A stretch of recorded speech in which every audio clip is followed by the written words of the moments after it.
ही बघा इकडे भाभी पळायला लागल्या आणि मगाशी मी व्हिडिओ करत होतो तुम्हाला म्हणलं होतं आणि पाऊस पडलाय.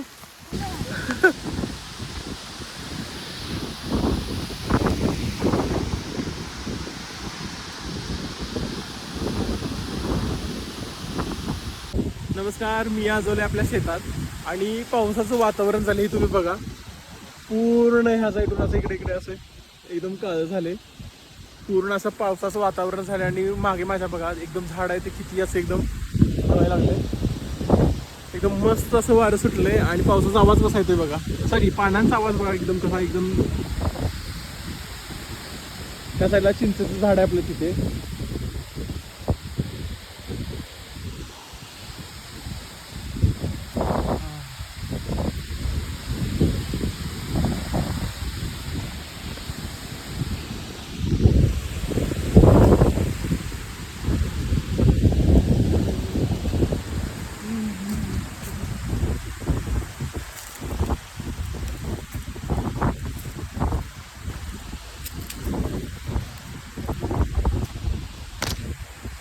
मस्त एकदम असं सुंदर असं वातावरण झालेलं आहे गावाकडचं. मी हेच मिस करत होतो. खूप दिवस झालं म्हणलं. खूप दिवस झाले मला सुट्टी नव्हती. सो फायनली सुट्टी भेटली तर मी गावाकडे आलोय काल. आणि गावाकडे आलोय तर हा एकदम असं एकदम शांत सुंदर हवा अशी. कारण का पुण्यामध्ये असतो मी आणि पुण्यात शांतता नाही सोडा. मी जिथे काम करतो तिथं पूर्ण असा सगळ्यांचा गाड्यांचा आवाज वगैरे सगळा तिथे येतो. आणि इकडे कसं आहे बघा एकदम शांत. हे माझं गाव आहे, सांगली जिल्ह्यात माझं गाव आहे. वाळवा तालुक्यामध्ये वाळवाच गाव आहे. पूर्ण असं एकदम शांतता पसरलेली आहे गावाकडे आल्यानंतर. आणि ही आहे द्राक्षाची बाग.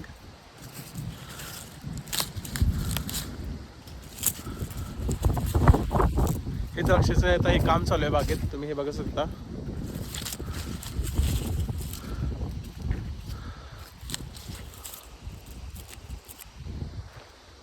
खूप अशी भयान अशी शांतता, वर असं आभाळ आलेलं.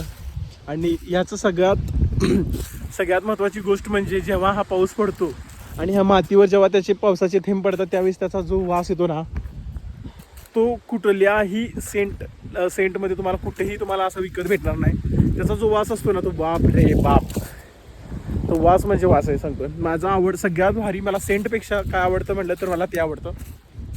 कारण का ते पावसाच्या पाण्याचे थेंब जेव्हा माती पडतात आणि त्याचा जो वास येतो तो खरंच खूप भारी असतो. खरंच म्हणजे खरंच मला तर तो खूप आवडतो. बघा चला आता मी चालू आहे तिकडे. माझी मम्मी त्या साईडला आहे तिथे शेतात. मगाशी मी गाडी घेऊन आलो होतो पण रानातली वस्ती असल्यामुळे रानातल्या वस्ती कसं होतं की गाडी घेऊन आलो तर मग तो रस्ता आहे मातीच्या रस्त्यावर जर का पाऊस पडला, चिखल झाला तर चिखलातून गाडी बाहेर निघणार नाही. म्हणून मी गाडी आता घरी लावले आणि तिथून मी 2 किलोमीटर तरी मी असं चालत आलो आहे. हे बघा हे काम आहे, हे काम चालू आहे. हे खुडा करायचं आहे. हे असं हे पूर्ण काढ्या नाही ह्याच्यामधलं हे 1 ही 2 3 असं करायचं आणि हे पूर्ण अशी काडी सुटसुटीत झाली पाहिजे.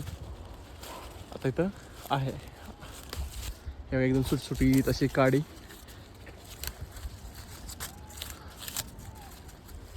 असं एकदम सुंदर असं.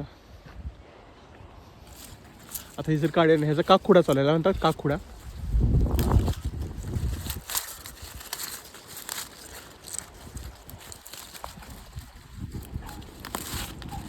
ही काढे ना तर ह्या काडीच्या मध्ये फुटून आलेला असतं हा बगलखुडा. हा असं एकदम काढलं की काडी एकदम सुटसुटीत होते. असे बघा हे सुटसुटीत काडी झालेली आहे. पूर्ण असं सगळीकडे काम करायचं चालू आहे. मी पण आता आलो इकडे. हे बघा आता हे आहे ना तर इथलं हे खालचा पसारचं एकदम गाडी सुटसुट.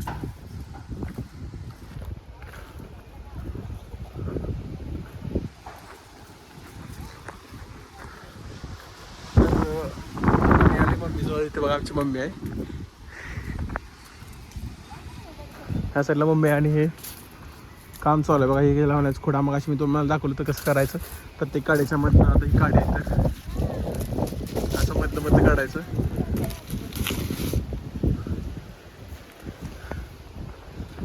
तर चला मम्मीला मी आता मदत करतो आणि भेटू आपण आता पुढच्या व्हिडिओमध्ये. काय मम्मी घेऊ लागतो जीव कसं जाईल. मी आता आलोय की हे बघा ही काडी असते ना तर ह्याला हे काडीचा काखोडा करायचा असतो. हे बघा, हे काडी इथून मधून जे फुटलेलं असते ते एक काडी अशी सुटसुटी ठेवायचं. इथं माझी मम्मी हे काम करायला लागल्या. आता मम्मीला मी कामात मदत करतो. तर मम्मी म्हणायला लागल्या काम कर, माझा जीव चाललाय. तर भेटू आपण पुढच्या व्हिडिओमध्ये. तोपर्यंत व्हिडिओला लाईक करा, कमेंट करा आणि सबस्क्राईब करायला विसरू नका. मी आलो म्हणून मम्मी आमच्या आता खुश झाल्या, हरकल्या कामाला, कारण मम्मीची मी पात घ्यायला लागले, हे करायला लागले. तर चला भेटू आपण पुढच्या व्हिडिओमध्ये. मी बघा इकडे भाभी पळायला लागल्या आणि मगाशी मी व्हिडिओ करत होतो, तुम्हाला म्हणलं होतं, आणि पाऊस पडलाय. व्हिडिओ मम्मी बनवायला लागली, मम्मी शिवायला लागल्या. आणि ह्या साईडला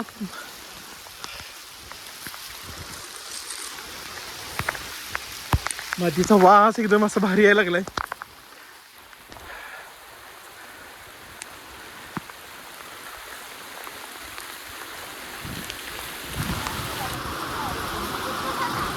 मगाशी मी व्हिडिओ बनवला होता, पावसाचं वातावरण झालंय आणि पाऊस येणार आहे म्हणून. आणि बघा भरपूर असा पाऊस